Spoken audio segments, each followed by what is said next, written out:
three. Game on the line. Williams lofting one for a doozy. He caught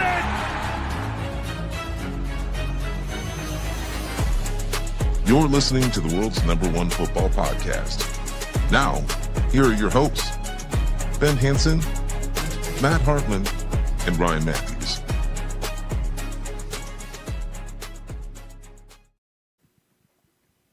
Hello, everybody. Welcome in to the Pigskin Project. It's me, Matt, and Ben. No Ryan today. Aww. But we are excited. I think Ryan has ducked every Packers Bears possible this year, by the way. I don't know. Yeah. I don't know about that. But just saying. I'm starting to think there's a pattern here. No, Ryan's off doing important business. So you're right. He was upset that he came in last place for regular season pick'em. That's what it was. That's what it was. Yeah. He's working through the grieving process for all that. Yep. And so it is us holding down the fort once again. Ben, how are you? I just saw you 24 hours ago, but what have you done in the last 24 hours?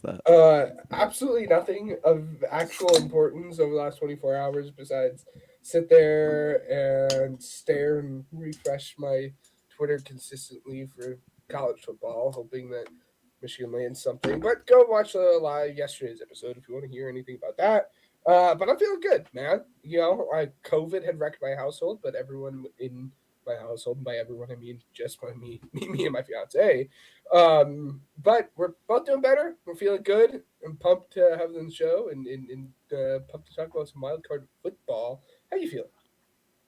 I am doing great. I'm so excited to talk these games. Once again, we closed the show yesterday, me talking about how exciting this weekend is, how you get to just flow right into just wild card football. I love that there is 6 games instead of 4 each weekend. But without further ado, I think we need to start with not fun business to talk about, but the head coaching parting ways / firings of the week. And there were plenty. There were plenty to wet your whistle, if I may. We'll go in. Do you want to go in chronological order? Do you want to start with the big one? Because it's let's start with the big one. All right. The Ravens, after 18 years, parted ways / fired John Harbaugh, and I think this was the final straw, if you will. That game against Pittsburgh, I had talked about it in private with you, where it just felt like this was the first time that the Ravens, in this Lamar regime, kind of took a step back. And did he take a step back? Absolutely. But everybody from across the team took a step back, and you think about finishing with a losing record when you have a guy that was just competing for the MVP at quarterback. You still have Derrick Henry, who was second in total rushing yards this season. The defense had its fits as it did last year, but you couldn't figure it out all the way till this year. But just overall, I think the Steelers game was just the perfect final resolution to me, where the Steelers just punked them. They just beat the hell out of them. They were ready for a fight, and it didn't feel like the Ravens were in the mode for a fight. And yeah, if that kick goes in, he's probably not fired today or yesterday, but it did miss, as kicks do. So this is what I just think this was we're picking the side of Lamar over Harbaugh, and it's easier to find, I think, a good to great head coach than it is to find one of the 4 best quarterbacks in football. But what are your thoughts on this one? Yeah, well, it's funny too that you had, we're talking about that. If he had hit it, John probably still here. I saw a funny picture. I don't know who it was from. Just a meme circulating of like the goalposts before the kick, and like in the middle, in between the goalposts, it says like "Fire Tomlin." Then either side, it was like "Fire Harbaugh," Oh, "Fire Harbaugh," and it just I don't know, who it made me knows? chuckle. Yeah, no, it made me chuckle.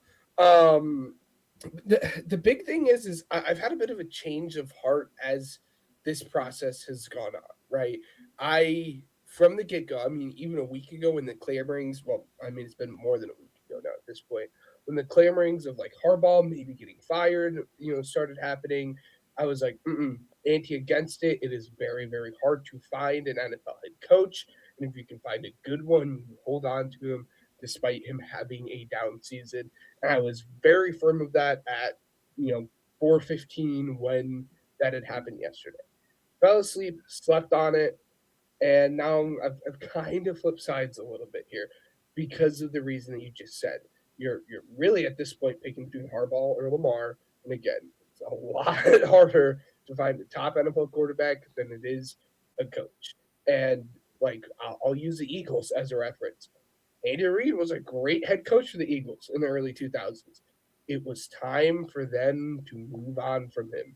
And it took a little bit of time and maybe a few different quarterbacks, but the Eagles eventually reached their point and got to the peak of the mountain. Everything ended up being okay. And again, was he a good head coach? Yes, but at a certain time, you just kind of overstay your welcome. You probably get a little bit too comfortable throughout this process, and I think that's probably what happened.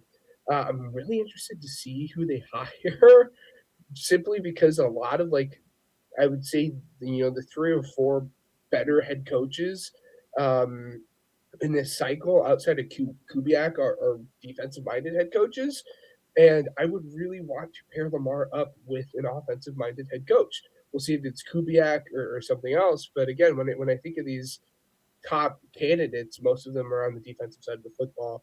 So I'm just interested to see the route they go there. Yeah, we don't do the speculation too much, like looking at the interviews and everything. We kind of wait until all Yeah. the hirings happen, but I'd be surprised if it's not Minner. I think just because That's again, it's background. They're a pretty organic organization when it comes to that. Like they want people who know the regime and things like that to come through. Um, and of course, he worked with them. He did the Michigan route, very similar to what Mike McDonald did, and Mike McDonald is killing it in Seattle. I think that's another point of emphasis. Is like that probably also sucks this year. That like he's yeah. awesome. He's really good, and they made that decision. They have to make that decision. They can't really just fire Harbaugh to upgrade him. But I think it gives them an opportunity to bring on Minner to be a specialist on the defensive end, and then they can kind of, hey Lamar, what do you want for the offensive end, and we'll figure it out. And Yeah. so, yeah, I think that's how it's gonna look. This happened fast from like the sounding of it. The reporting of it is that like I think they went into like a collaborative kind of discussion, Yeah. and Eric DaCosta, the GM, kind of probably made some like, hey, if you want to keep this, like we're gonna get rid of Munkin. And I think Harbaugh was like, no. And I think that just spiraled into, all right, John, like here's the handshake. We can't agree on terms. We're just gonna let you go. I feel like that's what happened in my heart. That's what I think happened, and everybody can be fine. Everybody can get out on the other Yeah. side. Like if Harbaugh wants to coach again, there's plenty of coaching seats he can coach, and so and for Did the you same thing with Baltimore, it's like Baltimore jumps to the top of the list because they have Lamar absolutely Jackson. That's simple. without a Like you doubt? you don't even have to talk about the rest of the roster. You are walking in the door getting Lamar Jackson. That's the selling. Yeah, absolutely. Did you see I think it was Rappaport. It could have been Shefty. I'm pretty sure it was. I don't know. It was one of the two, but I mean, probably an hour to an hour and 30 minutes afterwards, one of them had tweeted out like already there has been 7 teams that have contacted Jim Harbaugh for interviews, and then you actually sit down and you look at the numbers and you say 7 teams have contacted him for interviews. Yes, there's 7 openings, but obviously the Ravens aren't one of those 7 teams.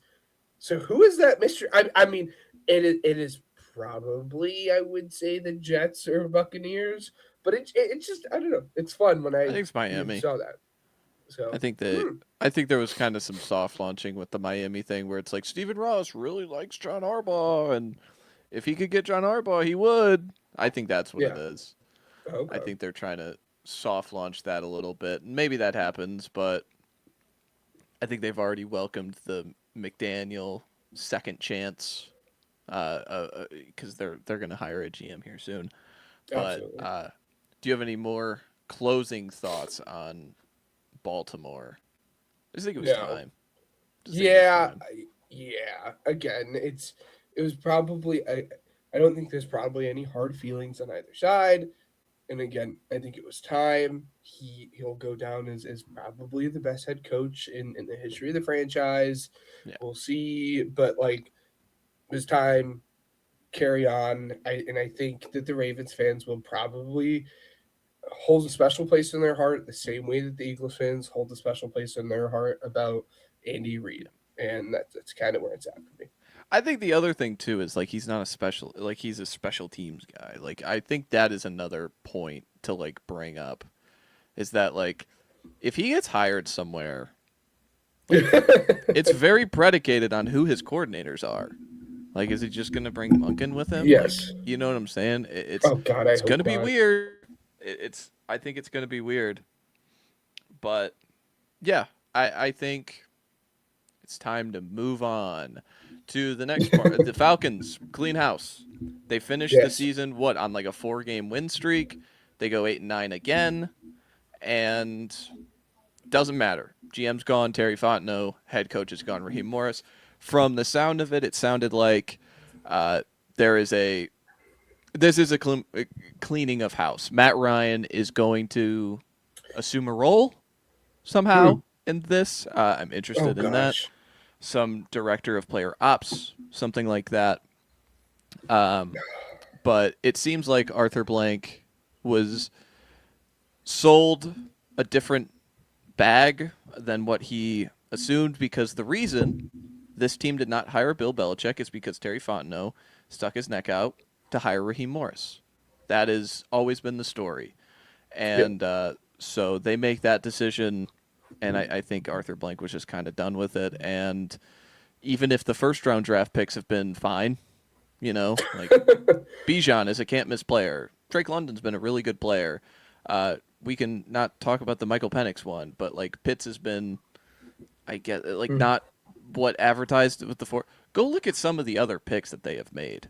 Like outside of Xavier Watts this year and like the 2 edge rushers this year, it's not been good. Like Drew Dahlman is in there. I think in 2021 they let him walk. They didn't get him on a discount. So again, like you can't really reap that anymore. But any thoughts on Atlanta? No, I was a little shocked that they didn't give Morris one more year to try to figure out whatever the quarterback situation is. But I think it probably is best that I'm always kind of unless you have like a great GM, I'm kind of the belief that it's best to just clean house and fire both GM and head coach at the same time, so there's not like a weird overlap, you know, the whole bear situation of it all, right? So no, it was time. I understand it. Interested to see what happens there though in terms of head coaching, because I don't know how desirable that is in terms. You got to make. Head coach. I mean, are you?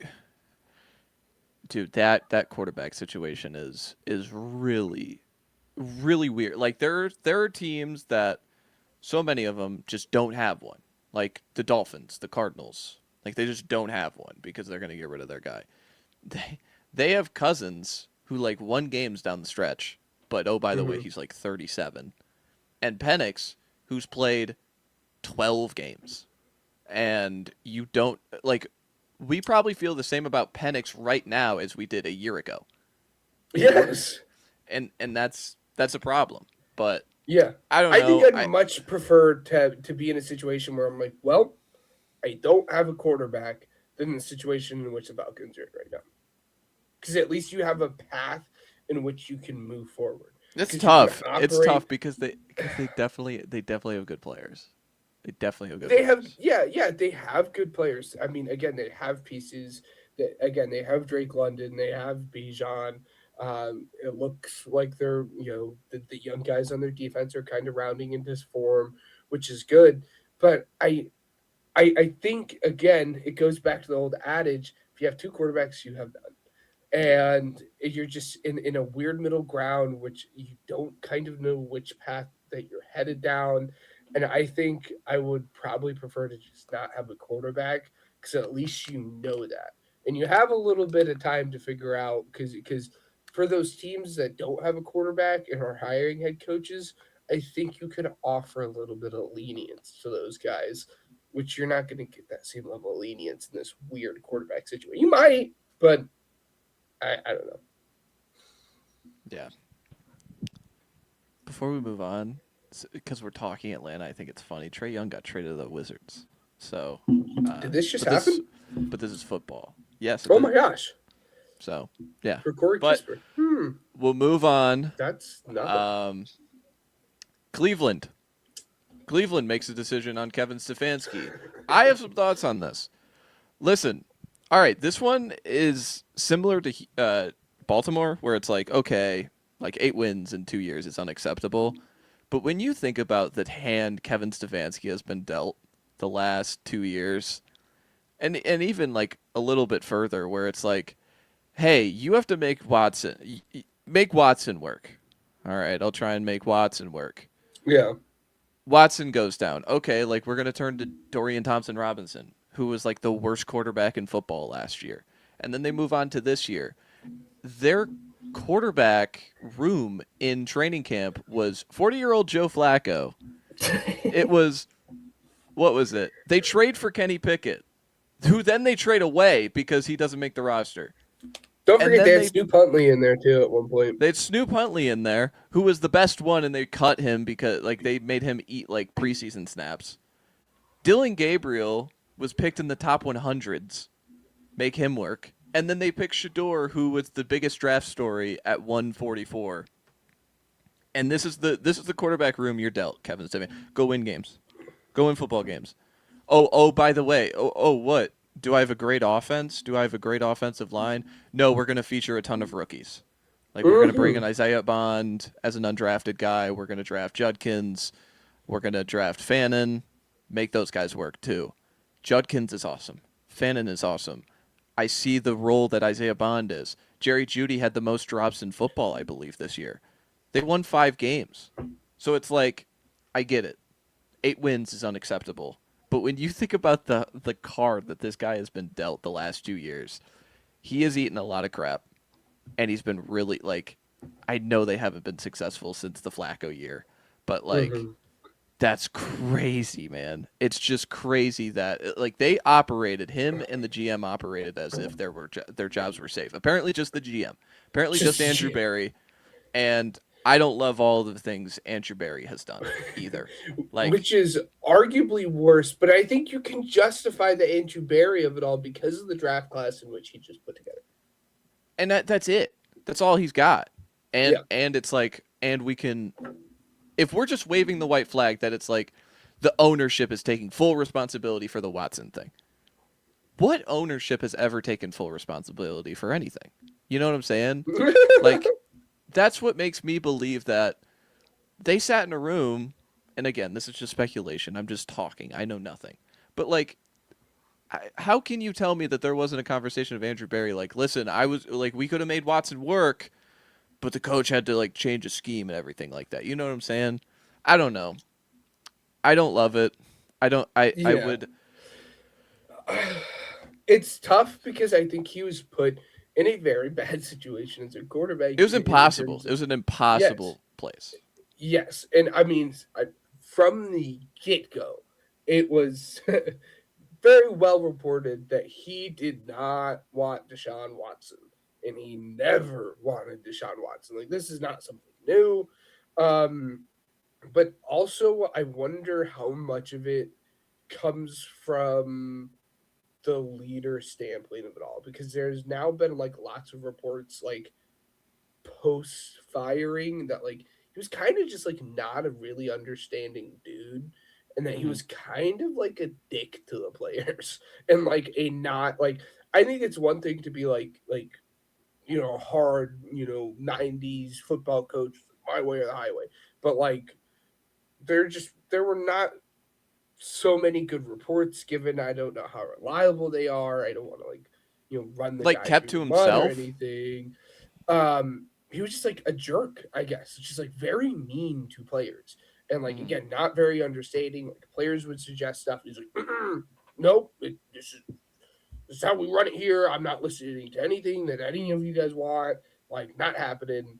Very like dictator esque are the reports that are out there given. I don't know how true they are because it's like Browns fans on Twitter see how reliable are their sources. So if you got to take that with a grain of salt, but if that is true, it makes this firing a little bit more palatable. But really, the big takeaway for me is some team is going to get a very good offensive coordinator. I think he's gonna get. I think he's gonna get a job. I think he's gonna get a head coaching job if he wants it. I Do think you someone's think? going to. Do you think this is going to be like a Vrabel situation? I mean, not necessarily like the gap year, but like in which it's the same thing. Where it's like, well, we have like a coach of the year, and he was like a proven good head coach, and we probably should I not have let him go, and we let him go, and now he's going to be great with a team that I has a little bit don't more stuff because figured out. Vrabel strategically waited for that one. That's what I think Vrabel strategically Okay. waited to get that Patriots job, and where Stefanski doesn't really have roots anywhere, if that makes sense. But Philly. I who knows? But yeah, I don't love it. I don't love it for No. Stefanski. I think they should have cleaned everything. I think they should have cleaned the cupboard, and this would be Yes. a much more attractive job because this is not an attractive job. Because if you walk in the door and one of your first things is like, listen, we need to trade Miles because listen, like we need to max his value to get a good offense on the field. And Andrew Berry's like, well, he's just too good. We can't do it. It's like, Mm-hmm. then what am I doing here? How am I any different than Kevin Stefanski? I'm going to have one of the bottom 5 offenses, but my defense is going to be pretty good. Like it's because there's just no quick fix for this team. Absolutely not. Yeah. Should have been a tear down to the studs kind of thing, but it's what it is. Move on. The Raiders, the easiest one. They fired Pete Carroll. That just didn't work. Sure. Yeah. There was just too many cooks in the kitchen.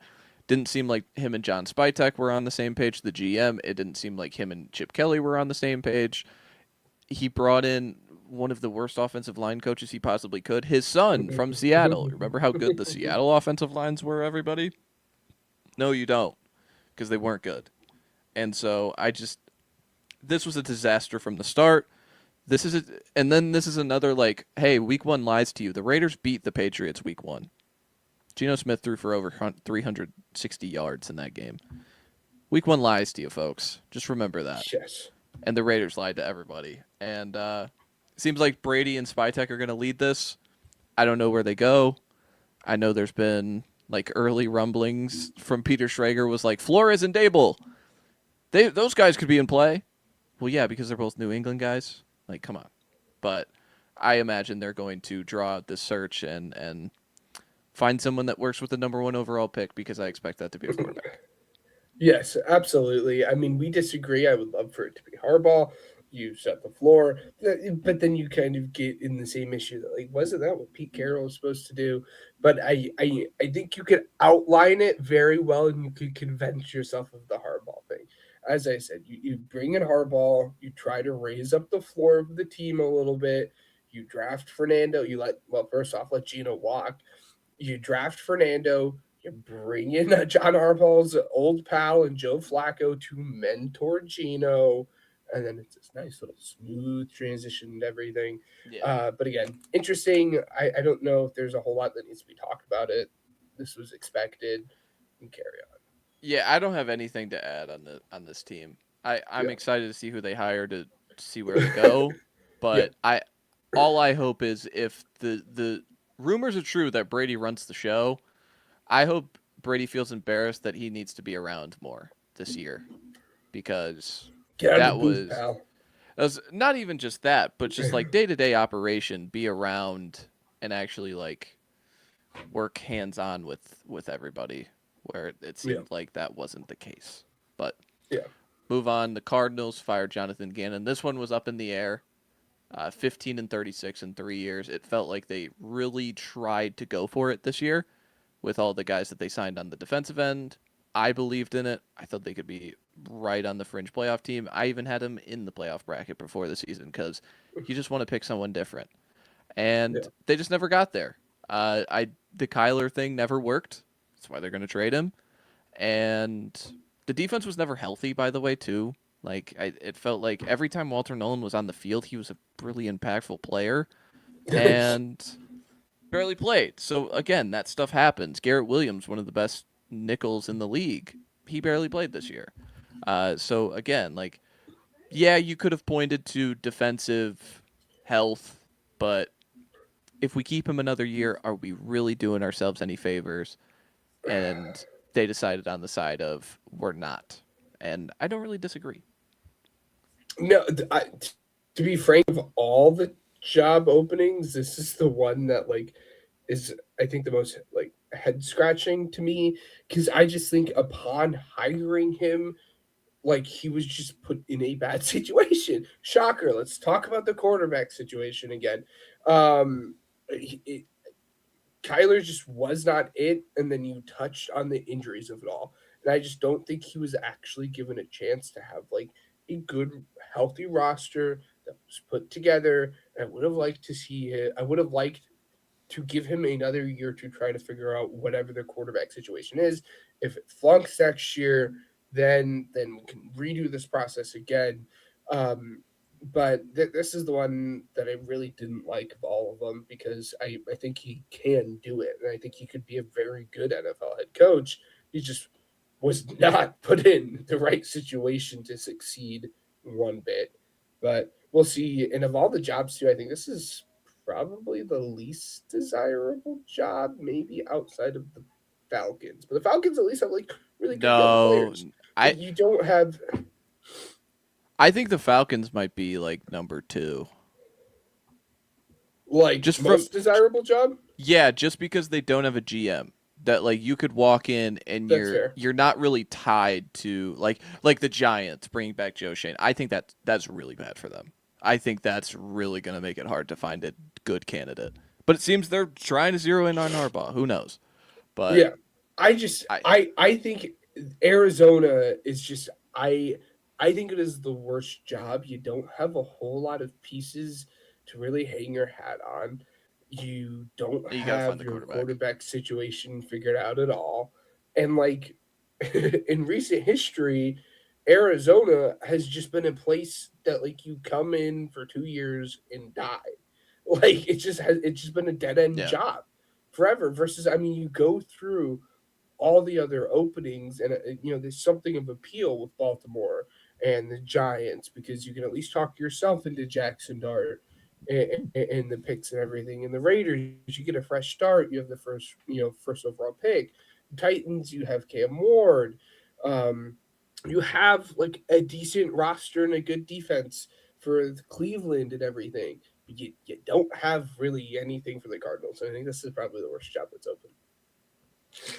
Yeah, I get you. I understand that. And also the division. You're going to a division with three 12-win football teams and three of the best minds in football right now on both sides of the ball. Then like some small little like the GM for the Cardinals, Monty Ossenfort's coming back. Joe Shane, the GM for the Giants, is coming back. We knew that. Zach Taylor and Duke Tobin with the Bengals are coming back. Shane Steichen and Chris Ballard for the Colts are coming back. And Any thoughts on the? I don't think any of the. And then like Aaron Glenn's coming back with the Jets. Like that one. Not surprised they didn't go one and done. Like they already fired the defensive coordinator. But of the two main ones, because we've spent a long time in this segment, so I kind of want to speed it up here a little bit. But of like the non-firings, I'm okay with Aaron Glenn. Again, you hire Aaron Glenn knowing that it is going to be rough, and you got to give him some leeway here. So I'm completely fine with Aaron Glenn leaving him in. I think you'd be stupid to fire Shane Steichen. I also think you're really, really stupid to let Chris Ballard stay in house. The dude has been bad. He has been awful, and he has not been able to accomplish anything, and he has had plenty of time to prove it. I think he should have been fired, and then Todd Bowles should have been fired 2 years ago. I have no clue. That's another one. Yeah, I forgot about that one. Still has a job. He continues to just disappoint after disappointing. But that kind of wraps up kind of my thoughts on the coaching carousel of it all. And then I just want to hit on it. Again, there's a ton of coordinator fires, but the parting ways with Cliff Kingsbury, that one raises an eyebrow. That does not seem like that seemed like he wanted to leave. Is he in play for this Baltimore job? Maybe, but I don't understand. The head scratching thing for me is like you still could have stayed within your position and had the job security there for another year in case you didn't get a job. That's what I'm saying. Is this guy a year ago didn't take head coaching jobs because he wanted to stay attached to Daniels. Now we're a year later. Nothing like I get the injury, but like Daniels is still there. Even Tunsil was a really good player this year. McLaurin's going to be healthy.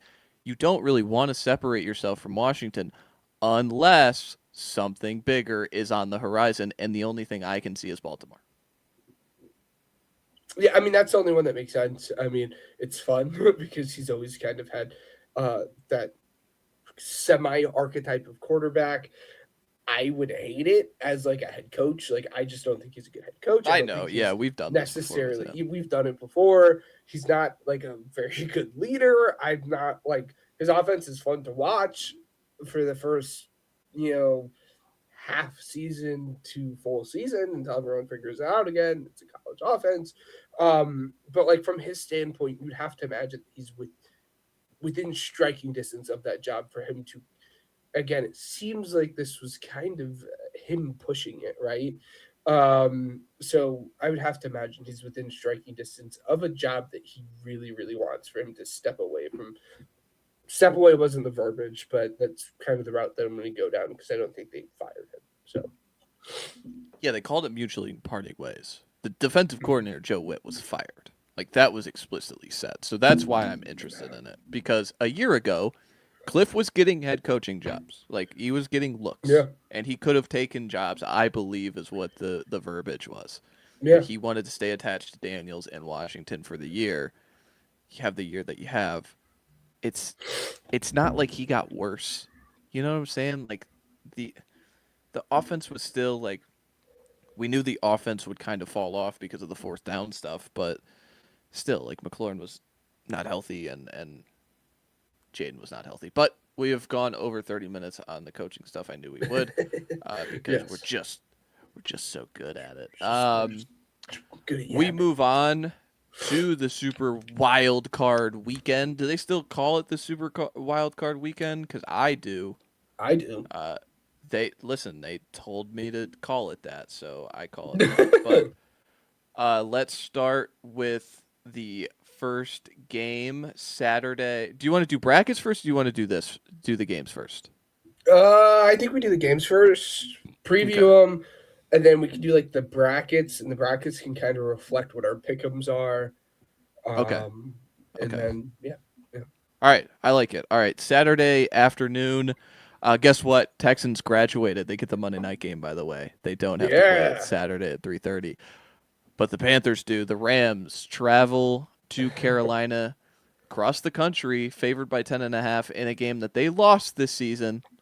Don't forget, folks, this was a game that Carolina won this year, and I'll never forget that game. I think that was the luckiest win of the year, just because you think back to it was the most EPA generated on fourth down of any team this season, Yeah. like by a pretty good margin too, because both of their fourth downs weren't just conversions. They were like fourth and longs. They weren't just conversions.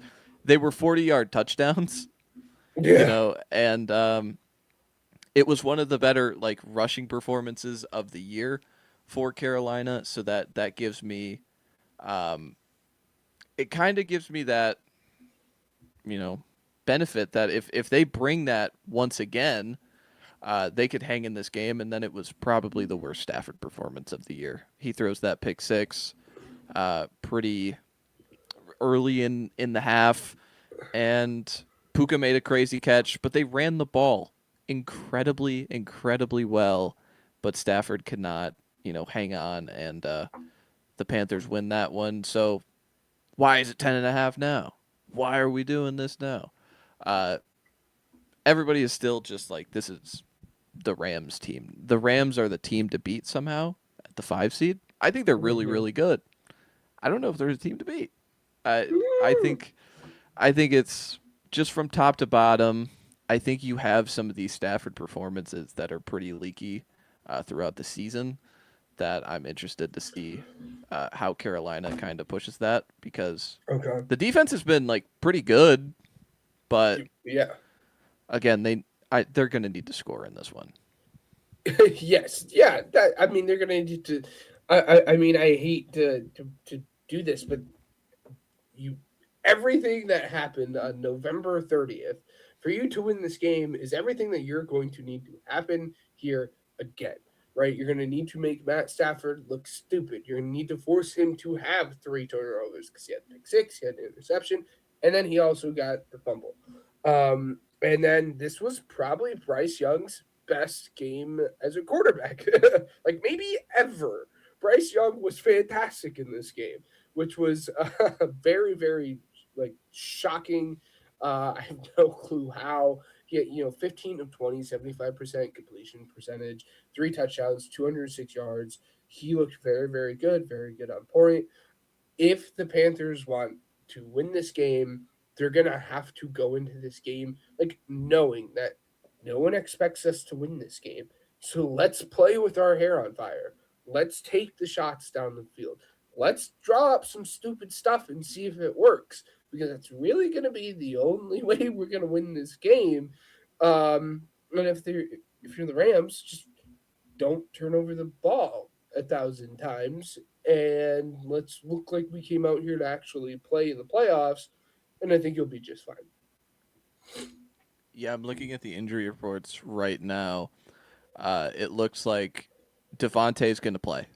Devontae and Quentin Lake, who have been just out. I know Lake has been on IR and Devontae's just been out. Both of those guys are practicing in full. Those guys make their specific units. Like Quentin Lake has transforms that secondary, man. He's a really good player. But they are missing Kevin Dotson, their offensive lineman. He is DNP'd back-to-back days, so their right guard might be down, and then some, Terrence Ferguson, Jordan Whittington both did not practice. And then you get to the Panthers side, everybody's practicing. I looked up because I wanted to make sure. Derek Brown was a DNP. The only reason he was DNP is because it was a rest day on Wednesday. So he is going to be full go. He needs to play with his hair on fire, like you said. And Robert Hunt looks to be back in the fold. So, again, Carolina looks to be at full strength in a game that they would need to be. The biggest thing, I think, Carolina needs to, like you said, I think they just need to bully the run game to set up those down-the-field shots. Because, again, like, this game was swung by one football player, and it was Emmanuel Forbes. Like, both of those touchdowns were caught on Emmanuel Forbes in man coverage on fourth down. So, again, if you can find those shots, if you're able to run the ball the way that they were in the first one and just, create downs and distances that they want to live in, You can take those play action shots downfield with those calculations with Bryce, because Bryce throwing down the field has been very, very good. He has not been a great quarterback, in the turnover worthy play department, but just down the field, I thought he's really shown some growth, and that's what we liked with him coming out of college too. So to see him there, to see the Panthers have a home game in the playoffs for the first time since the Super Bowl run, and Cam Newton's going to be there to bang the drum, that juiced me up. I was excited about that. That's pretty cool. So again, this one has a big margin in the Vegas department, but I think nonetheless this could be a fun game. Are we making picks, or we wait till the end? Yeah. We'll wait until the bracket to do it. Wait till the end. Okay. Yeah. And then we move on to Saturday night. This is the game I am most excited for. The Packers versus the Bears. Again, it's the oldest rivalry. Did you know that? I've known it all season because I've been told it. You think about the first two games of these two teams, they had some of my favorite games of the season just because how close these two teams are. The margins that, the difference in both games is a Caleb Williams throw. The first game, Caleb Williams throws it late and it's intercepted in Lambeau. The second game, Caleb Williams makes the throw in overtime, and it's literally the best throw of the season by most metrics, just because of the time and the clutch factor of it all. So one of these two teams is defined by the other, and I love that part of it, because I think having Bears fans in my life, this has been a wondrous season. They win the division.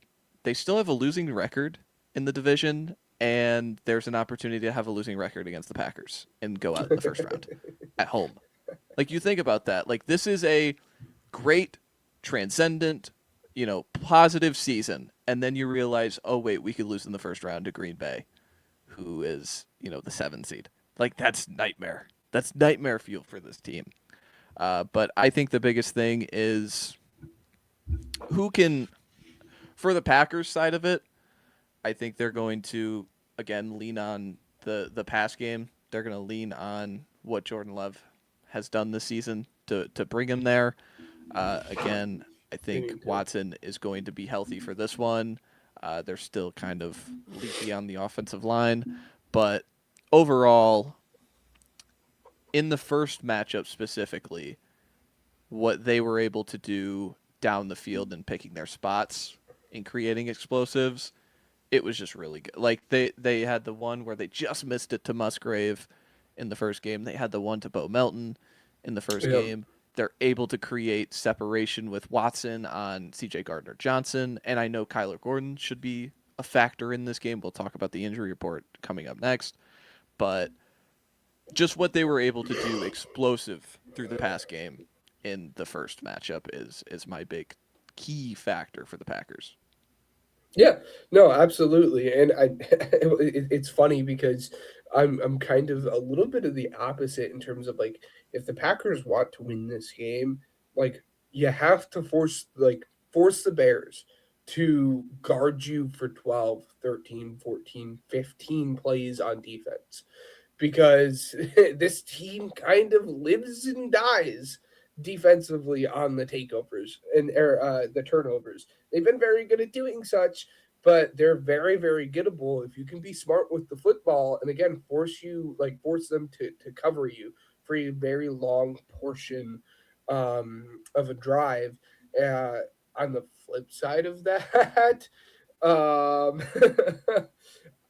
I'm felt really. Bo Melton was placed on IR. Sorry, what? No, I didn't know that. Oh, that's heartbreaking. Yeah. Okay, keep going. Yeah. Sorry. You're all right. On the flip side of that, the Bears have to take advantage of this weak defense. They're very banged up, and I've seen a lot of Bear fans be like, "Oh, we're gonna run through them. It's all right. That defense is awful." Yeah, buddy, you went into overtime against them and barely won that game when Malik Willis was the starting quarterback. So let's not just act as if this is a shoo-in. because that game happened like 4 weeks ago. So let's pump the brakes as if like, yeah, they're a bad defense because they're hurt and everyone's injured. Yeah, you weren't able to do it, the last time you played them. So let's capitalize on it this time. Caleb, take the easy stuff. I hate it that I have to say this, but like you kind of really haven't been super good at doing that. So just take what the defense is giving you and hit the big play when it becomes available. I like the Bears in this game, but you can never rule out kind of the Jordan Love factor and the explosive play as you added for the Packers. Yeah, the biggest thing I think, like you mentioned it, the turnovers. The Oh first gosh, game, Ryan's here. the first game, the turnovers didn't. Like they had the one turnover where Jordan Love throws over across the middle of the field. They don't create points on it. The second game, it cost the Packers points in which Josh Jacobs fumbles inside the 5-yard line. So again, to your point, turnovers are a major factor. C.J. Gardner-Johnson looks to not be playing. Like he's concussed and DNP'd back-to-back days. And then for the Bears side, I think they just have to be what they've been all season. They just have to bully them. They just have to be able to run the football and move the ball that way down the field. And that'll set up those early down play actions that Caleb Williams likes to hit. Rome Odunze should be back. Luther Burden has already passed DJ Moore. So, again, I think you have the receivers there. And I think this one's going to be a shootout. I think this is going to be who has the power. It'll be fun. As it has the last 2 times. Yeah, it'll be fun. But, Matt, do you hear that? There's ring, ring, ring, ring, ring, ring. There's a caller on the line. It's a caller from Northwestern Indiana, Chicago. Let's patch this Northwestern Indiana, Chicago? Yeah, well, Northwestern Indiana / Chicagoland. Yeah, Gary Bears. Let's patch this caller in. How you doing, buddy? Oh, his mic is off. Hey. Oh, no. Change the layout. Are you serious? No, you guys can hear me, right? Myself. Yep. Yeah. Can you hear me? We Yeah, can hear okay, you. cool. All right, cool. I'm so scared, guys. I'm so scared. Like any other team in this league, and it would have been such a better, I guess, feeling for me. Obviously, like Matt was saying at the beginning of the show, handling some business right now. I'm not going to be sticking around for much longer, but how can I miss something like this, right? First Bears playoff game since 2020, first home playoff game since that one game that happened in 2018 that we don't have to talk about anymore. So, I'm hoping to put that behind us.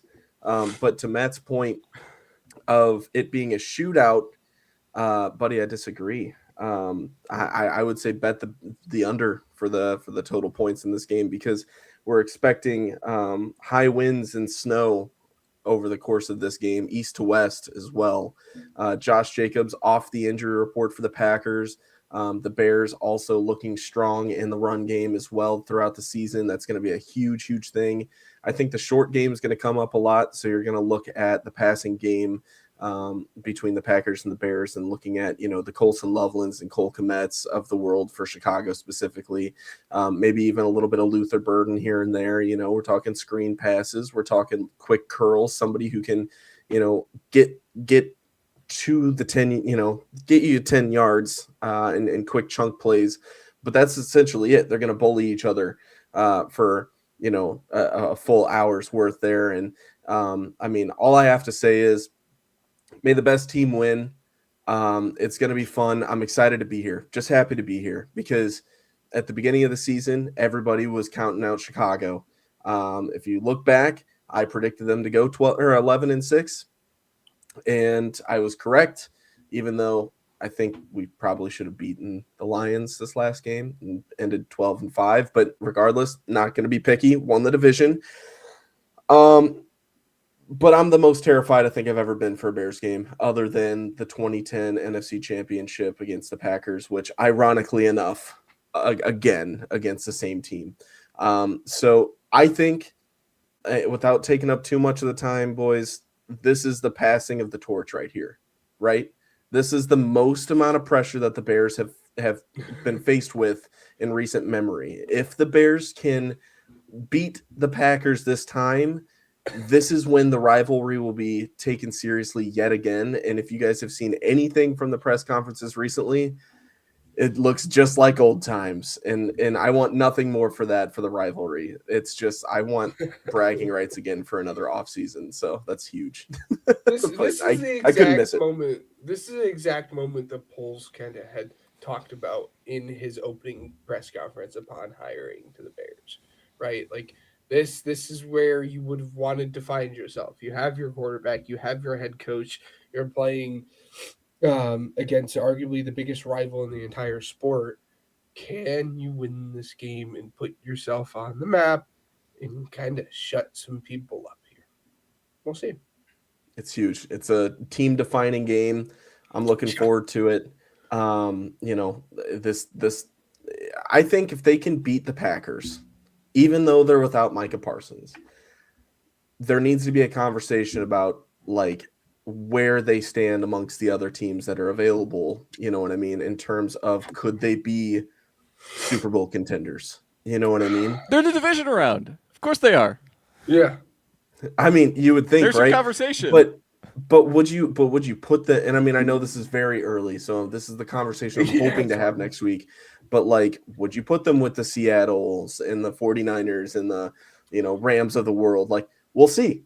We'll see, because this is the game that defines that. Like, obviously, you know. Whoa. You mentioned the 49ers, not the Eagles there.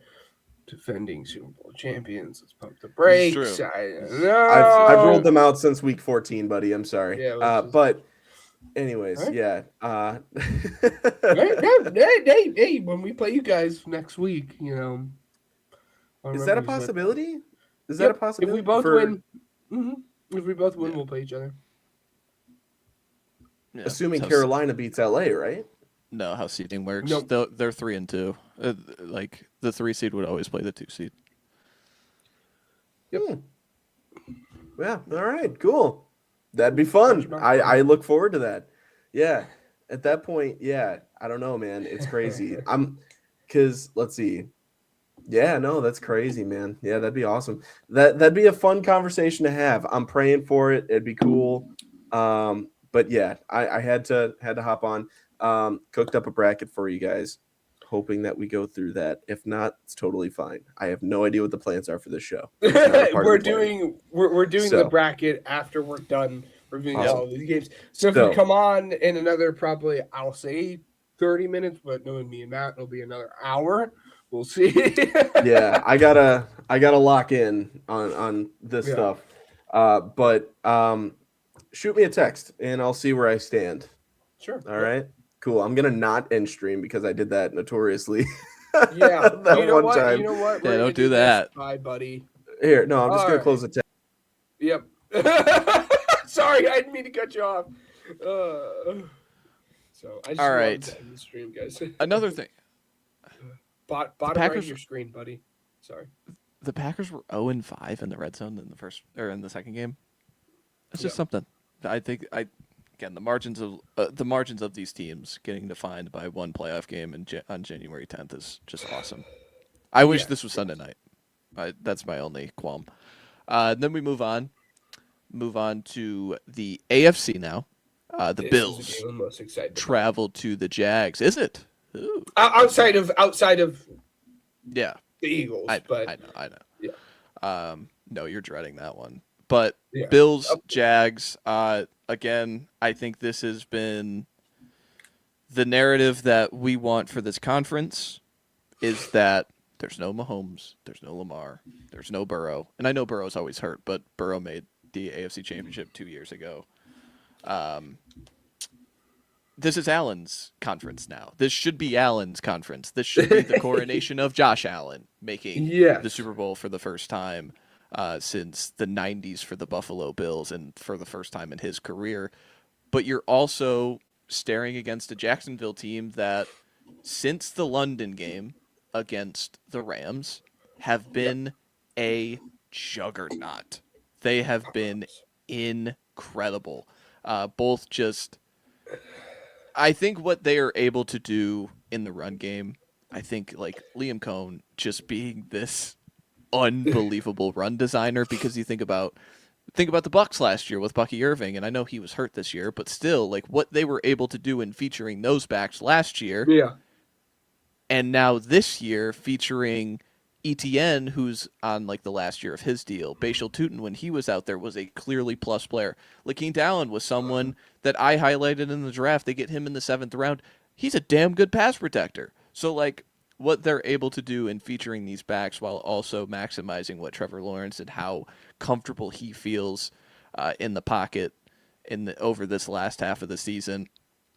You could argue nobody's playing better football than the Jags right now, and still the Bills are favored because number 17. It's because they have an action figure, right? They have the action figure on on their side of the football. No, I mean the reason that I am so excited about this game is because it is a strength on strength for this game. It is like the whatever it is, like the immovable object versus the unstoppable force or whatever it is. Mm-hmm. Because we are looking at what in terms of yards per game speaking, we're looking at the best run offense versus the best run defense for the Bills on offense, Yep. the Jags on defense. So like they play into each other very, very well. And I'm just looking to see like who prevails from this. And then in terms of like the Bills side of it, the Bills have like statistically like one of the worst defenses, like both passing and rushing defense is very, very bad. I think they're like 28th in terms of passing offense, or I think it's run offense. They're 28th, or run defense. They're 28th. And I apologize, I messed that up. They have a very good passing defense.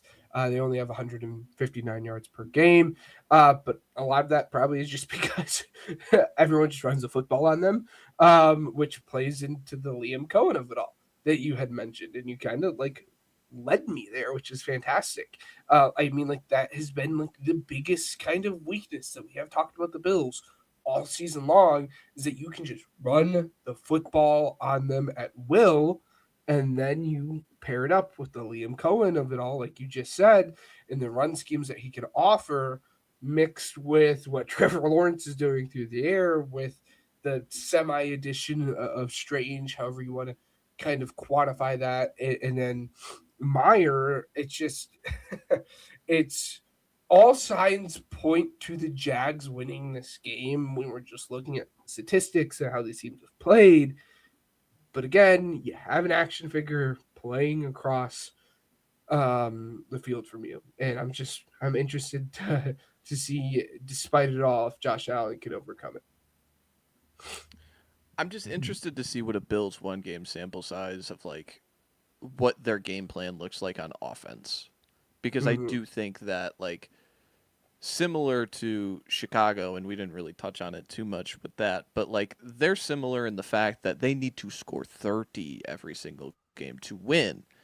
And I'm just interested to see on how they make those decisions in terms of like, because they do a lot of that 6 offensive line stuff. Jackson Hawes has been a menace as a blocking tight end this season.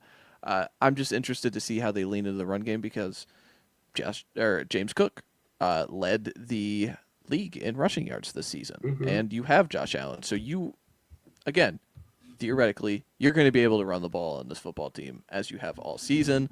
I'm just interested to see how they look schematically on that side of the ball, because, again, this is we got to score 50 kind of day for them. I'm looking up the injury report as we speak. I know they signed a kicker. Is there anything out there on the injury report, as this is a Sunday game? Anything of like actual value is kind of what I'm saying. Matt Milano is a DMP, but it's because of illness. Yeah. I don't think I would assume he's gonna play. Yeah. And then Cole Van Lanen for the Jags is a DNP for his knee. He's been their starting left tackle for most of the season. He's been good at it too, yeah. Or the second half of the season. So we'll see if we'll see if that plays a factor. But yeah, this one, like you said, this has all the makings of being an offensive battle. Then we move on to the 3:30 slate on Sunday. The San Francisco 49ers travel to Philly to face the defending Super Bowl champion Eagles. Hey, with your chest out. The Eagles, this is the second biggest spread of the weekend, and it's kind of been flowing in this direction because of all the injuries on both sides of the ball. Trent Williams is not going to practice today. Ricky Pearsall is not going to practice today. They're doing the resting for Christian McCaffrey, as they have done most of the season. And then on the other side of the ball, Jalen Carter, Lane Johnson are practicing, correct? So, Yep. again, just Jalen Carter, yeah. those alone create that kind of mismatch for the Niners in a sense. Philly, again, we've done the Philly thing so many times this season.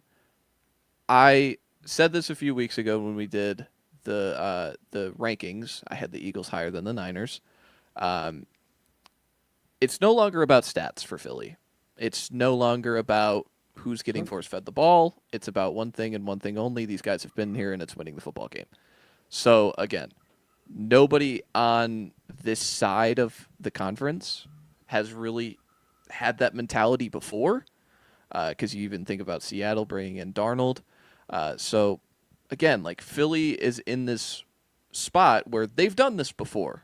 Yes, that makes it harder in a sense because, like, the wear and tear on doing it. But I am glad that they faced this team and not Green Bay. I'll say that. Do you disagree with that? Do you think, would you rather prefer Green Bay? I probably, like, in terms of just, like, winning the game, I probably would have preferred Green Bay. Just, like, the easiest path. But in terms of, like, an invested, like, matchup, for me, it is the Niners. We saw the Green Bay stuff last year. It was fun. Yeah, we won the Super Bowl.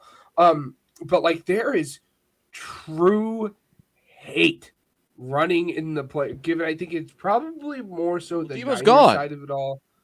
Yeah, well, I know, but I don't think that stops anything.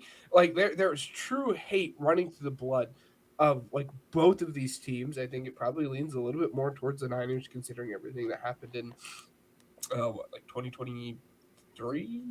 Yeah, that makes sense. But, like, just in terms of, like, invested matchup and, again, the emotions of it all, I think this is just, like, a more fun storyline to follow. And the main reason I said I'd prefer the Packers of it all is because, like, a fully healthy Niners offense down the stretch of the season has been a unit. They have been very, very, very, very, very hard to stop. And it's just a matter of, like, can this, like, I don't even know if I can call it revamp, but, like, post Jalen Phillips defensive line continue to wreak havoc the way they have since, obviously, trading for Jalen Phillips. And if you can kind of pressure Brock Purdy and kind of, not that he's like a dual threat quarterback, but he can use his legs when he wants to, but, like, pressure him, make him go out of structure, punish him when he is out of structure. I think that is probably going to be your best thing if they want to win this game. And then, like, I hate to say this, but, like, for the Niners, your path of winning starts with people getting healthy. Like, above all else, like, how many of these guys can actually play in this game? And then you're just really, really, really hoping that your offense can get back to where it was for, like, week 14 through week 17. So it'll be fun. Again, another strength on strength in terms of Eagles defense and the Niners offense. Yeah, let me do it again. Do the run game thing. If the Eagles can't bully this front, like, there's just no hope, because this is a bad front, just in a sense. Like, this is a very young unit that just has not been good against the ground game. And you think back to Bryce Huff revenge game. Good thought. Good shout. But if they can't establish dominance in this game. With if you do get Johnson back, and all that He'll be you've back. gone through this season, and just like a week ago, like the way that they faced Ugh. Seattle, like how many times did it feel like Seattle got that 3rd and 17 run from Kenneth Walker? Zach Charbonnet right out of the gate was hitting explosive runs. Like, that's not a great rush offense. And the Eagles, you still have Saquon Barkley, and you still have this offensive line for the most in tatters. So, again, I'm just interested to see how that looks, but we'll see how that rolls on. Yes. Again, picking all the Thank games you, at T. the end. Yeah. Thank you, T. Yeah. Then we move on to Sunday night football. Chargers-Patriots. Patriots favored by 3.5. I love this game. I kind of really want to pick the Chargers. I kind of really, really want to pick the Chargers. Big, tall, white dudes hucking the football for their teams, because neither one of these teams are really good at running the football. I think that's the kind of point of emphasis. Can the Chargers block? Can the Chargers protect Justin Herbert? That's kind of the biggest thing going into this game. Can I say something on that point? Yeah. Does it matter? Like I hate to be that guy, but like, does it truly matter? Because it seems like this season it hasn't. I think to be explosive. Yeah, to run the football, yes, but in terms of like the Justin Herbert of it all, like he's just so good. He's so good, and he just doesn't care. Like, he'll stand in the pocket and he will take those hits. And I'm very excited to see what it looks like next year when he has the time and a healthy offensive line. But like, we're at a point where like, this is just where the offensive line is going to be for the Chargers. And Justin Herbert has shown that it does not matter at this point, because he has been able to win with this garbage offensive line. So even if they can't necessarily protect him, he has still been able to win the games. So like, I think it matters more so for the run game, obviously, than it does the Justin Herbert. But I just had to get that out there. I'm sorry. No, I like that. I think there is a value to that he is that good that he can take over this game and, in a sense, kind of lift himself above and beyond this defense. Because, again, this is my hesitance with this team, with the Patriots, and really buying stock in that this team can win the Super Bowl, is because I just don't believe that this defense can do it. Because I think their cheat code was supposed to be, like, Milton Williams is going to play, and that's a big deal for their front. But I think their cheat code going into the year is when they signed Carlton Davis is we're going to be able to run a lot of man coverage. Well, Carlton Davis take a step back. Christian Gonzalez has maybe not taken the leap into the Surtain tier. Like, he's still really, really good. So good, yeah. But he hasn't taken that, like, you can't throw on him tier, if that makes sense. And so, again, I think that the Chargers have the pieces to be able to do it. And I do get your point of, like, from the front, this is not the front to overwhelm you with your offensive line struggles. So, again, I'm pulling up the injury report once again, just seeing, because I know Milton Williams is on track to play. Austin Deculus is DNP'd. Amarian Hampton is DNP'd with an ankle injury, but again, that could be, it's listed as what ankle. injury report in? Khalil Mack is resting. Keenan Allen resting. A lot of, Why are we resting? You rested the entire week and didn't play your starters, and you probably could have won. No. Keenan did. Keenan did play. Yes. Yeah. Well, and then because he didn't catch the football, but I digress. But and then for Patriots side, it's just there's 4 guys who DNP'd with illness, 3 offensive linemen. So I mean, hey, let's bad time to get the flu bug. And then Kyrus Tonga, their defensive tackle, who they also use as like a fullback sometimes, by the way.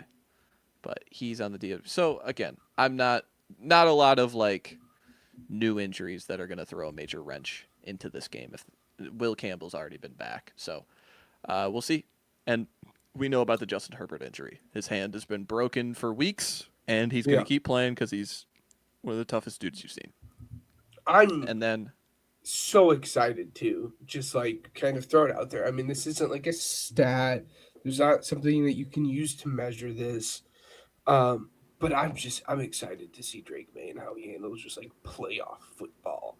And again, there's nothing that you can use to like quantify that or describe it, but I'm just excited to see how he is as a pro Drake May podcast. It's his first playoffs. How does he do when doing that? Did I say Justin Herbert? I meant Drake May. He's going to win the MVP. There's an expectation here. Exactly. So how does he do? And then like, can Justin Herbert? Can we please get your first playoff win? Like, I love you. You're a darling. We can't keep doing this. We can't. But he's so good, guys. But he's so good. Hopefully, we don't have a 4 interception performance like last year. That was just awful. sad. That was just I just got sad. I was like, I picked the Texans to win, but I'm just sad now.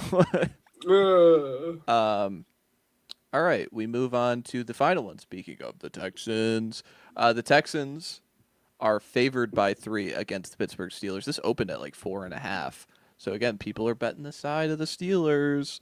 Steelers sneak in, and again, DK Metcalf's going to be back, so good for Pittsburgh. You know who's also going to be out there? Kenny Gainwell. Kenny Gainwell's been incredible this year. He's been hilariously good this year. So much. Just in everything that he does. And then also the standpoint of like Rodgers against this pass rush, because you think back to obviously the Myles Garrett game where Myles Garrett's trying to break the sack record and he can't because everything is just ball out, ball out, ball out. And how does it look? How does it look for Pittsburgh? Is it looking at that point where everything is just ball out and tackling? Because again, there's really no point of this defense that you can really like, I'm going to go and target that guy to tackle. These guys are all mean and nasty because DeMeco Ryans, when he was a player, was mean and nasty. And they just have so many good players everywhere. The only way that like the Chargers could move the ball a few weeks ago was when Kamari Lassiter got hurt and they had to put in Jalen Smith as the other outside corner. So they just threw at him. And that was how they created their explosives. It was really funny, but that's how good they are. They just have so many good players all across. I'm really interested to see what the Steelers look like and how they move the ball. Again, is it gimmicky run stuff, getting Jalen Warren in space? I don't know. I think Jalen Warren's also a really good player, but just overall, I am not looking forward to the burden that the Steelers have to try and figure out on offense. That's a big thing. Like, how does this offense look with DK Metcalf back? Because like you look at the statistics over the last 2 games, especially like last week. Hold on, excuse me here, guys. All right, it disappeared on me. What can I say? Like you look at the stats like last week, like they put up good yardage. It's still a bad offense, like regardless of like your total yardage, like it was still bad. So I'm just excited to see what this offense looks like with DK back, right? Can like he add somewhat of the missing piece to it, because there was obviously this big present felt, whether that was DK, whether that was Darnell Washington in the run game, who knows, mix of both, I don't know. But I'm just excited to see if they can get like anything done on offense now that DK's back. Because I mean, if DK was gone, this would be good luck, have fun, pack your bags to Cancun. But at least you have DK. You can hang your hat on that and say like he can fix our offensive problems. I'm excited to see if he does. Yeah, last year also out for the. Sorry. Oh, yep. Yeah. Also, Texan side of it, you have like mostly figured out your offensive line like through the last like 4 or 5 games. Like it's not a good offensive line, but it's a serviceable offensive line. Yeah. How do you look against TJ Watt? How do you look against Alex Heisman? How do you look against Nick Herbig? Like I'm just very interested to see how they hold up against this pass. Listen, just because you like have to, first half alt spread Texans by 10. Because the last like 7 Steelers playoff games they've been trailing by double digits at halftime. So again, just because of principle, you have. I'm gonna take that. Yeah. But because if it gets bad, it gets ugly with the Steelers in the playoffs. And this Texans defense has a way of making it ugly. They've won 9 straight football games. So the last time they lost was that like stupid Broncos game where Bo Nix was again at the time the greatest Bo Nix game ever, and then he had like 3 more. But yeah. All right. That is all for the previews. It's time to bracket it up. Bracket it up. Who do we want to start with? Let's start with Ryan. Let's start with Ryan. Ryan? Where's he at? Where is he at? Is he here? I think it's just you and I. Ring, ring. No, there's a call. Whoa. Oh, my gosh. There he is. Oh! Hello. Hi, yes. It is the Chicago caller, scared out of his mind, calling. Yes. Hello. I'm scared of you. Terrified.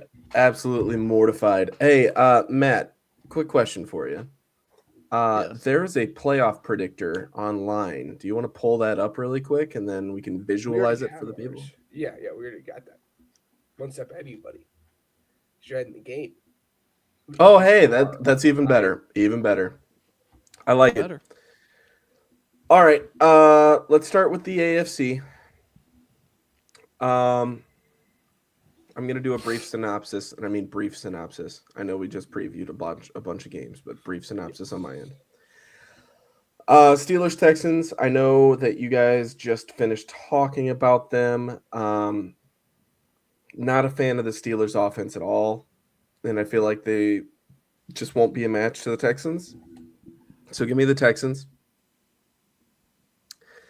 Jaguars, Bills. This is probably the hardest matchup to predict, in my opinion. Strictly because, like, I'm biased. I'm a really big Josh Allen guy, and I don't want to see him lose in the first round of the playoffs in a year where Mahomes doesn't exist, right? However, I think the Jaguars could go as far as making the Super Bowl. I'm going to go with the Jaguars for the safe pick.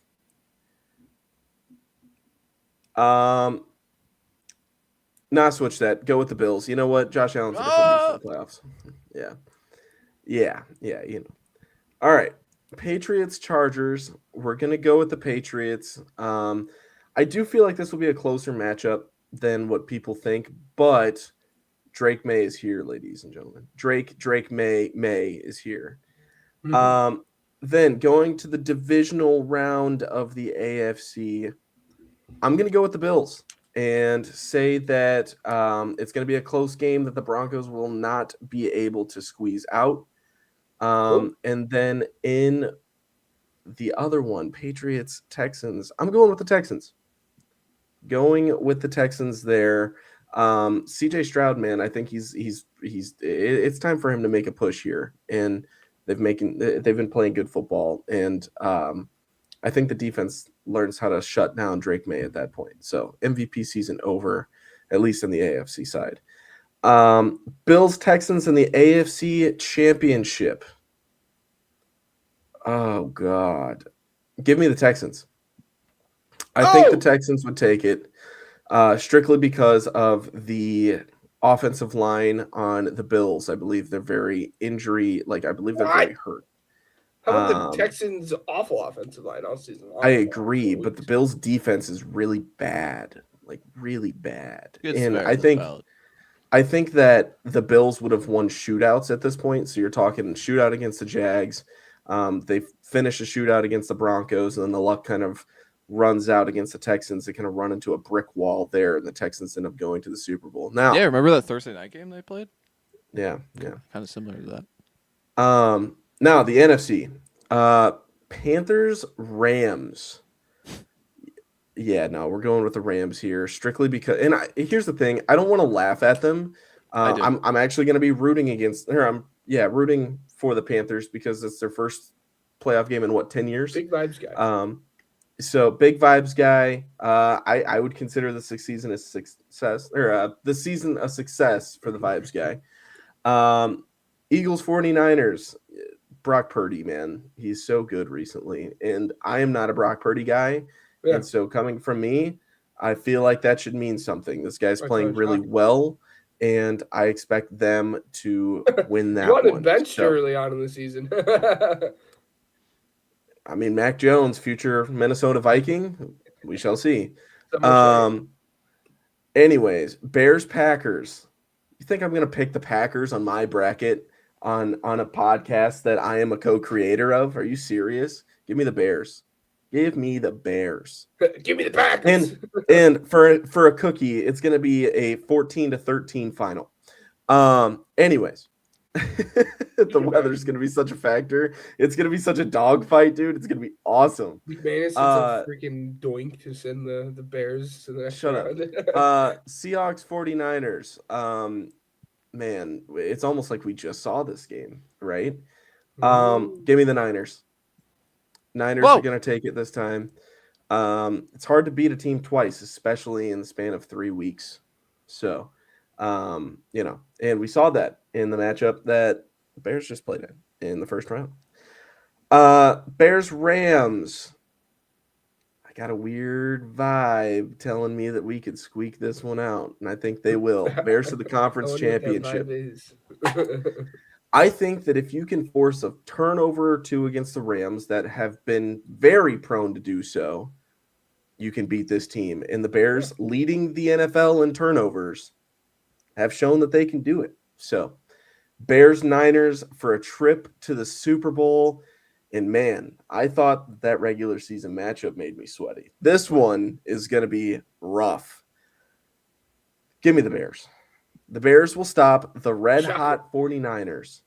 After beating the defending Super Bowl champs and then the 1 seed in the NFC, they will stop against the brick wall that is the Chicago Bears. And now, the narrative is Caleb Williams against CJ Stroud. Remember when these two faced each other in Caleb's rookie year? And that face that Caleb Williams made?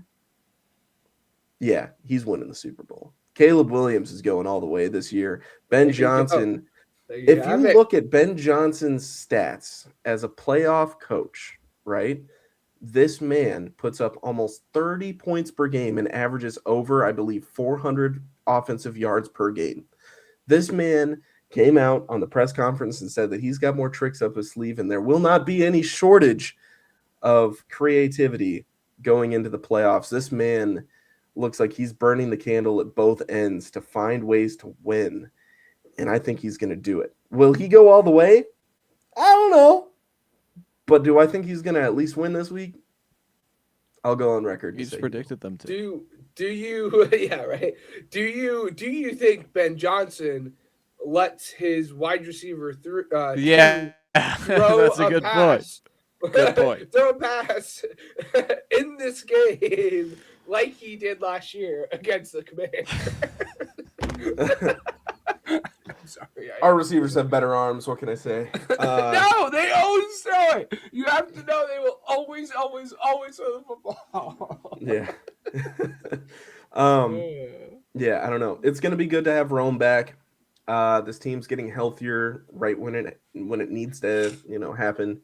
It's gonna suck to miss CJ Gardner-Johnson for arguably the best, the most important game, the game that we'll probably need him. But let's be honest, a guy like that would probably get ejected in the first quarter anyway. So, absolutely.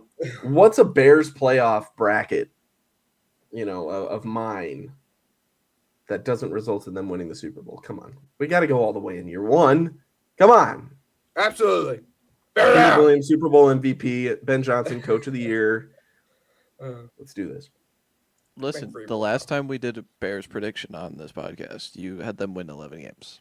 So, yeah, Just saying, anything's possible. yeah.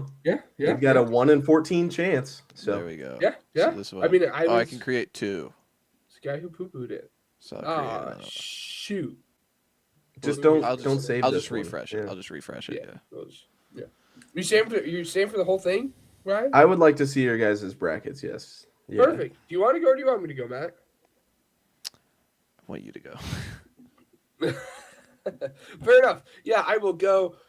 First thing first, Eagles are winning the Super Bowl. Don't care what happens on the AFC side of it.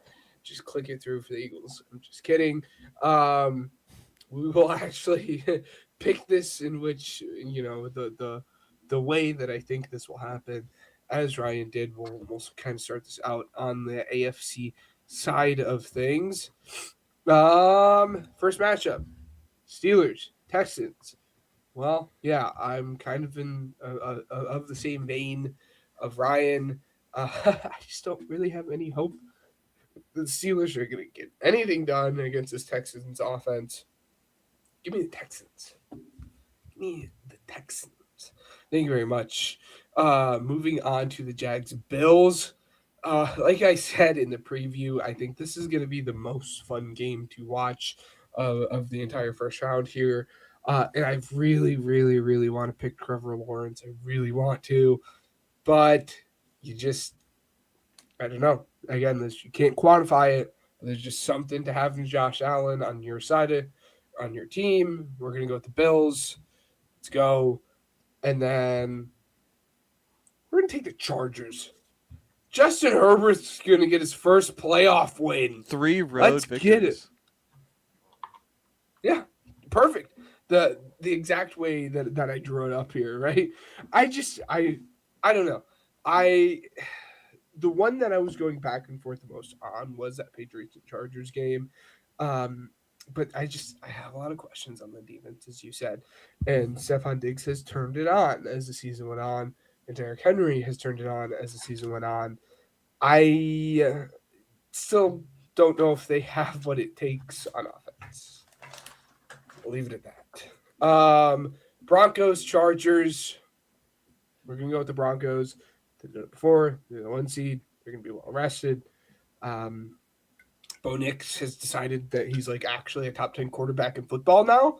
Through the last half of the season. Very good. He's been very good, and he has a very, very good defense. And then Bills, Texans. I don't know. I hate this.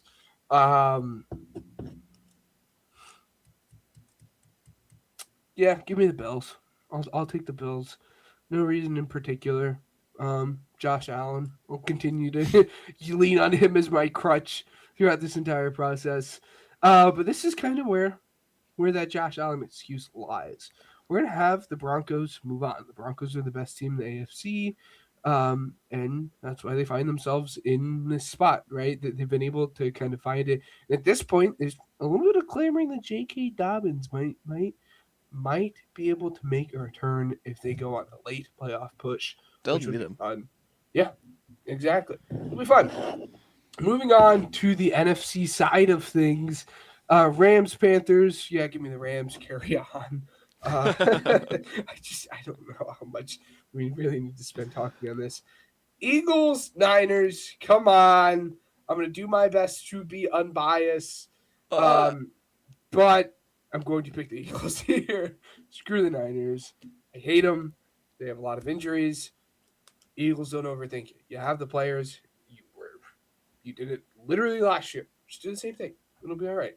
And then Bears, Packers. Give me the Bears. I'm just not a big fan of that Packers defense.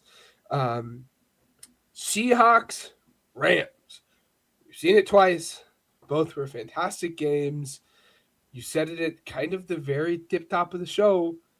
Everyone has, the Rams is the team to beat. I think that continues. Give me the Rams to beat the Seahawks. Devontae Adams, he's healthy. Matt Stafford has been here. He's done that. He's veteran. He can do it. I trust him in the playoffs far more than I trust Sam Darnold. Eagles, Bears. Eagles get their revenge. It was fluky. They hit a bit of a rut. That was That B2A. What do you mean fluky? It was Come not. on. We didn't watch. I swear to this day, I'm convinced we did not watch the same game that you considered that BTA. It wasn't until like halfway through the fourth quarter that the Bears actually like ran away with that. I digress. Look at the This is kind of scoreboard. yeah, look at this. This isn't the time to do We it. had control the entire game. This isn't the time to do it. What do you mean The fluke? Rams are the team to beat. I'm going to have the Rams win this. They finally get the monkey off of their back. It seems like the Eagles have just been the team that they have not been able to beat. It seems like the Eagles have their number, but they're finally able to do it, and it's going to be fun. Matt Stafford gets to ride off It's gonna be into fun the for you? sunset. No, but this. Let me finish my storyline here, all right? Matt Stafford gets to ride off into the sunset as a Super Bowl champion. He's gonna retire, and all will be right in the world. Rams are winning the Super Bowl. Bro to the Rams? Stop. All right. Now it's my turn. I dread brackets. Yeah, right. All right. Let's make the actual like bracket that's going to be correct. The Texans are going to win because this is the yearly the Steelers make it in, but then they lose. So what they do Yeah. in the postseason. Jaguars, Bills. I'm taking the better football team. I'm taking the Jags. I'm not going to buy into the quarterback's better. This is true. I think all the other 21 starters, outside of maybe the offensive line, the Jaguars have the edge to me. Patriots, Big Chargers. T-line I am guys. with you, Ben. I am taking the Chargers in this one. I think it's a weird game. I think this is one of the more coin flippy games of the bracket to me. And I think you made an excellent point with the offensive line. Does it matter? Because I think they're going to huck it around the field anyway. And when Justin Herbert looks right, it looks right. Then we get into Jaguars, Texans. Again, this game hasn't been played since that weird fluky ending where the Texans kind of started this win streak. In Jacksonville, coin flippy game. I'm going to take the home team. I'm going to take the Jaguars to do it. The Jaguars are going to be in the AFC title game. And then on the other side, the Broncos and the Chargers. This is where I am going to take the quarterback. Give me the Chargers. The Chargers are making a little run here. Again, I have been waiting to fade this Broncos team. This Broncos Isn't this team, they the are dream 11-2. matchup for you. This That's is the Matt Bowl, dude. That's This crazy. is this is the Matt Bowl. Trevor Lawrence and Justin Well, Herbert. if Did we could Chuck make the somehow playoffs all of a sudden, dude? He If was on we the could NFC side. somehow- That's crazy. break glass in case of emergency and Drake May is like there, that would Yeah. But no, I've been waiting to fade this Broncos team. I think this Broncos team is good. They're 11-2 in one-score games. When you have that fatigue set in, I just think that there's a chance you get caught. The Chargers caught them early in the year. I think they get it done here, fading Sean Payton in a playoff game, by the way. Been waiting for that. And then we get to the Chargers and Jaguars. I think this is where it kind of just runs out of road. This is a team playing their third straight road game in the Chargers, third straight home game for the Jaguars. I'm going to take the Jaguars to be in the Super Bowl. Kind of weird to think about, but I do have it happening. And then we get to the NFC side. The Rams, once again, I'm taking the 5 seed, not even thinking about it. The Panthers have no reason to be there. The Saints were the best team in the division. I know they lost in Week 18, but we didn't want the Bucs to get in. That's kind of what happened, so whatever. And then we wanted Todd Bowles to stick around there. That's the lore. Then Eagles, Niners. I mentioned in the preview, the Eagles can't run on this football team. They're never going to be able to figure it out. I think they do run on this football team. I think the Eagles get that one done. And then you get into Bears, Packers, the game I am just so excited about. I think the margins in this game are so very close. I'm going to take gonna take Green Do Bay. it. I'm gonna take Oh! Green Bay, and Green Bay is going to win. Both 7 seeds in my bracket are going to make it. Ryan's How fun. season, just as it was a year ago, was defined by Caleb Williams ending his season with a victory in Lambeau. His season ends this year with Jordan Love with a victory in the playoffs at Soldier Field. And then we move on to the Storybook. divisional round. Oh, I'm just staring at this game. I don't love that I have this game. But Seattle and Green Bay. I'm going to take Seattle. I think Seattle, again, they're truly a wagon, man. I don't think the Packers... I think the Packers would be able to kind of score a few points, but not a lot of points. They would have to score plenty of points. I think Seattle would be able to run on this football team the way that they showed against the 49ers. And then you get into the Eagles and the Rams. Again, don't love it. I'm going to take Philly. Oh! I don't really have, I think this is another coin flippy game. I'm kind of banking on the Phillies been there before, and the Rams can't seem to figure it out. Again, maybe you get that. You get that weird, maybe Barkley busts the 40-yard run in this game. Who knows? But taps his helmet, in the snow. Ryan is seething, by the way, that you picked the Bears to lose and the Eagles to win. I know. No, it's not that. I don't like it, man. I know. It's all right. It's not my bracket. It's cool. No, you're good. Then we get into the Eagles and the Seahawks. Sprinting the Seahawks. That's a long road trip for Philly, and I think Seattle's defense would just be up for the challenge. I think they're up for the challenge every single time. And then you get into Jaguars Seahawks. This game was played this year for the Super Bowl. This is a weird Super Bowl. Did not think I would get here, but here I am. And I think I'm gonna take Seattle. Sam Darnold. Sam Darnold's a Super Bowl champ. Sam Darnold, Super Bowl champion. I'm going to take Seattle to get it done. Again, I don't think anyone's beating Seattle. I think that's kind of my basis of this right now. Again, someone could beat Seattle. I could certainly be wrong. I think anybody in this field has a real chance outside of the Panthers to make an actual run to me. But yeah, I'm going to take Seattle to win. Gotcha. So that is my bracket. Yeah. That's fun. I like the Matt Bowl, dude. That's cool. I will be watching for the Matt Bowl. The Matt Bowl would be incredibly fun. Matt Bowl could be insane. So, but there you go. There are our picks for the week too, folks. I wrote everything down. I have it. Turn it in. I will be keeping track of it as I did the regular season. Have we talked about the regular season? The important stuff is the regular season. I want to point it out.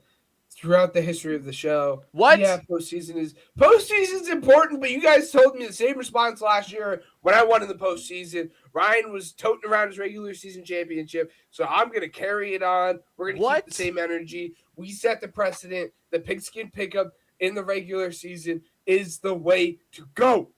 Champion. Ben is the champion. Despite a crazy week, all three of us ended 9-7. Isn't that funny? That's kind of funny. You go back and you watch the episode in terms of what Matt did. It is fantastic. That's absolutely incredible. Dude, there was three of them. If I took chalk, how many games was I down? I was down 5. It was impossible. Yeah. But the Bills, the Patriots, I would have taken them. But it was just I was just in the mode of let's just take the opposite the entire time. Kid's an entertainer. What can I say? Overall records. Ben won. He was 173, 76, and 1. Hell of a job this year, man. Congratulations. Matt was 168, 101, and 1. I was 161, 108, and 1. So I would say not bad. You know what I mean? I started the season kind of rough. How bad it was rough. But yeah, not too shabby, gentlemen. Not too shabby. Yeah, it was I'm gonna find out the percentage of everything right now. So un momento. Yeah, as he does that, I think it would be a perfect time for us to go into some possible pigskin payout. I'll start. I'll kick us off. I don't know if Ryan has anything prepared for this. He might be just kind of thrown on the spot here. I'll start. I will let Matt kind of whip it up, cook it up as we go. Mine's nice, short, simple. Mine is nice little 3 legs. Mine is Rams money line. I'm not Okay. like a huge fan of that because it's minus 700 and like are we really Yeah, that I was gonna confident? say. Right, but like we're gonna do it anyways. Rams money line, Bears money line, over or under, not over, under 39.5 points for the Texans and Steelers. That 3 Ugh. legs, yeah, that 3 legs gets you plus 323. We love it. It's honest work. It's not your flashy one. It's not gonna win you a Bugatti, but it's gonna pay No? your rent. All right. Uh, That's kind of the way we're attacking it. Again, my unit is 5. Obviously multiply it as one does. $5 to win 16.16, which is funny. That's how that worked out. That is how it worked out. So there you go, Matt. I'll swing it on over to you, my friend. taking one bet this week. One bet. Matthew Golden anytime touchdown. Oh, He gets in are the. there odds? Are there odds for that? I think it's like 500. The fact that it's only 500 and it's not more. I think it's hilarious. I wanted to take Bo Melton. I have to swerve. 650. There you go. 650. It's the Double same what as mine Wicks. was. Yeah. Think about it. They need to win this game. They need an explosive touchdown. I took them to win the game, so lower accurate. Oh, it's gonna be beautiful the way that Ryan was toting around Matthew Golden. Like Matthew Golden gets an explosive play down the sideline as the Shut clock up. ticks We're out. not putting this into the atmosphere. Well, what was it? Remember a few years ago? Caleb would still end up with more receiving touchdowns, by the way. But I Bo don't know. Melton had a receiving touchdown in that Niners game a few years ago. Yeah, I like it. Stop the press. I was off on Ben's math. I said he was 173, 76 and 1 or something like that. He's actually 173, 96 and 1. So not as impressive as you thought. But it's still impressive. That's still 173 wins. What are we talking? Don't ask how I was 20 off. Doesn't make any sense. But column that matters. The accuracy rates. Ben, correct pick 64% of the time. Good job. Right. Matt, 62%. And then I was flying high with a 59. Just like school. It was great. Anyways. Round up. Yeah. Yeah. I've got a fun bet for you this weekend. Matthew Golden anytime touchdown score. Packers. No. Hey, that's mine. I'll take that. Brock Purdy most passing yards for the weekend. Is that like? Can you bet that? Oh. Yep. So if you go on FanDuel right now, not boost. sponsored. It's a boost. It's a 20% profit boost, and you can go on FanDuel and bet on who you think is going to have the most amount of passing yards for the weekend. And I'm going with Brock Purdy. That's a choice. Regardless of what you think about the Eagles' offense and what they've done, you can't say that their What's defense Herbert's has been odds? bad. Yeah, that's far more worse. I'm interested. Again, regardless of how you feel about Jalen Hurts, AJ Brown, I think that's fine. I think Purdy's fine. I don't know. I mean, obviously, I'm a homer here a little bit with it all. I know. But again, the Eagles are one of the better defenses. Take Aaron Rodgers. Herbert. So what do we do? Herbert at plus 950. Woo! Purdy's live at plus 900. Ben, who's your Herbert pick at for this 950. bet? Just because we're talking. Herbert. Yeah. What? Fine, I'll take Jordan Love. Jordan Love at plus 1100. Yep. Are you sure you don't want Jalen Hurts at plus 1600? He's No, throwing I'll for take so it. many yards this year. I'll take. What happens if it the won't Eagles happen. have another half where they don't complete a pass in the playoffs? You guys are gonna kill the offensive coordinator. Yeah, Kevin Patullo is gone. Bring Stefanski in. It's going to be great. He has the Philly ties. We're not going to do this. All right, we're not. He's too busy We're thinking not. about the next hire in the middle of a playoff run. Yeah, Am I crazy we're- for thinking T-Law has a chance too? By the way, Oh yeah, I think there's against Buffalo, everybody and has their a defense? chance.